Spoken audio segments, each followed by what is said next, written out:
Hello, just chilling out here in the desert under the stars. The green screen technique leaves a little to be desired, and so I'm sorry that as I move around, which I am prone to do, you're going to see a little bit of this and that you're not supposed to see. Oh, that wasn't too bad. Maybe I see it. Okay. Anyway, I wanted to make a video about how we have to use discernment as to who we would consider to be a teacher that we should follow. Because I have been seeing things on TikTok that have me concerned. People that will comment, "Thank you, teacher," or someone flat out representing themselves as a teacher or a coach that is encouraging fear. If people are encouraging fear, I would urge you to reconsider whether you would want to follow them as a teacher. Because we are all here to ultimately move from fear to love and to live our bliss. What makes us happy? What makes our soul sing? How can you live your bliss if you are looking for the enemy around every corner and are afraid of what's going to happen to you if you should encounter them? There's all sorts of things in the world that we can choose to be afraid of, but you have to remember it is a choice. And this is coming from someone that has always expected for the other shoe to drop when there was just the least little bit of happiness. You've had to work damn hard to get past that kind of thinking, and I still slip into it. So if you still slip into it, remember, you are human. It happens. Just try to back away from the fear again when you can. Tell yourself, if I were being loving to myself, would I want to keep myself feeling so afraid of what could happen next that's bad? You have to remember the universe always allows us to be right. So if we are putting our fears out there or what we are worrying about, the universe is going to say, "Oh, look, she wants to be worried some more. She wants to be afraid some more. He must really like being anxious. Let's give him more to be anxious about."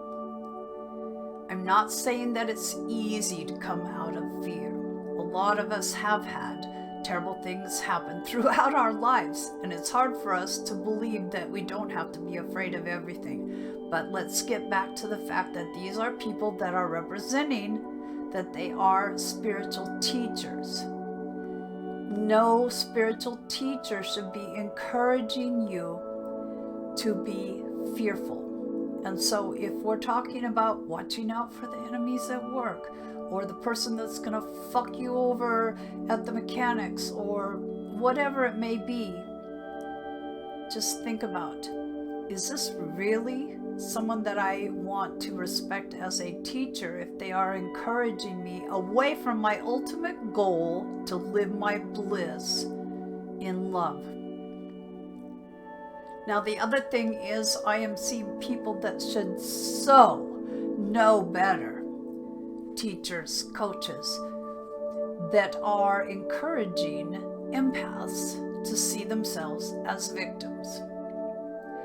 Yeah, you could look at it as being a blessing or a curse, but it's only a curse if you haven't learned how to set proper boundaries and to manage the energy.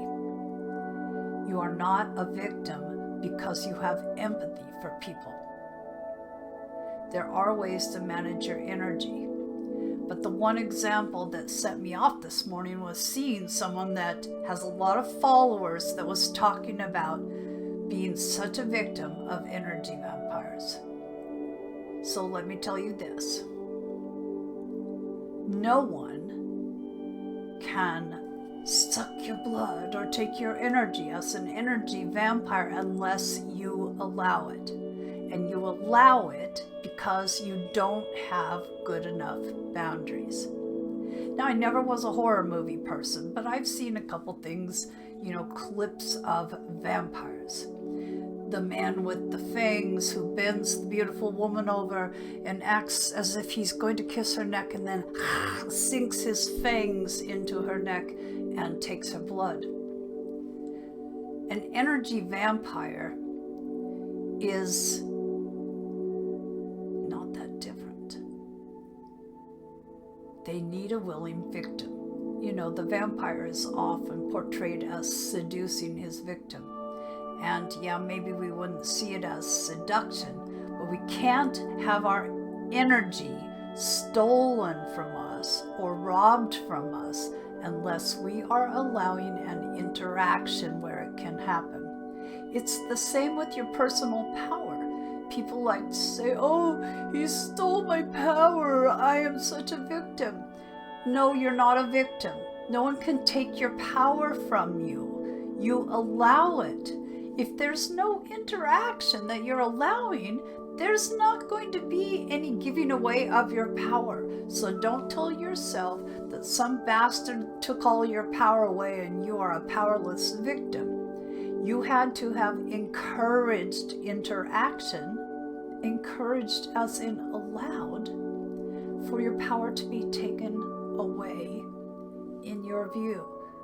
It is in fact that we give it away. So you give your power away by saying yes when you really mean no. You give your power away when you are obsessed about someone that isn't obsessed about you. You're giving all your thoughts, all your energy, all your power to the person of your own volition. I just really want to encourage people to quit seeing themselves as victims. This is a time when we really need to understand we are powerful. Maybe you're powerful because of your big, beautiful, empathic heart. We can have power come in all sorts of forms, but you want to step out of that victim mode. You don't want to see yourself as a victim of the universe either. Oh, the universe is shitting on me, nothing ever goes right. Well, what kind of thoughts are you putting out there? The universe is letting you be right. So if things aren't going right, it's because you don't expect them to, or you're always expecting that nothing good could last very long. Let's try to see ourselves in a more empowered light and watch out for the people that are encouraging victimhood or fear, please. Now, do you have to listen to me? Absolutely not. You should never take anything that doesn't speak to you. If it doesn't resonate, as they say, with you, then it's not for you. But watch out, please, for anyone that's encouraging you to not be as empowered and powerful as you can see yourself with proper encouragement.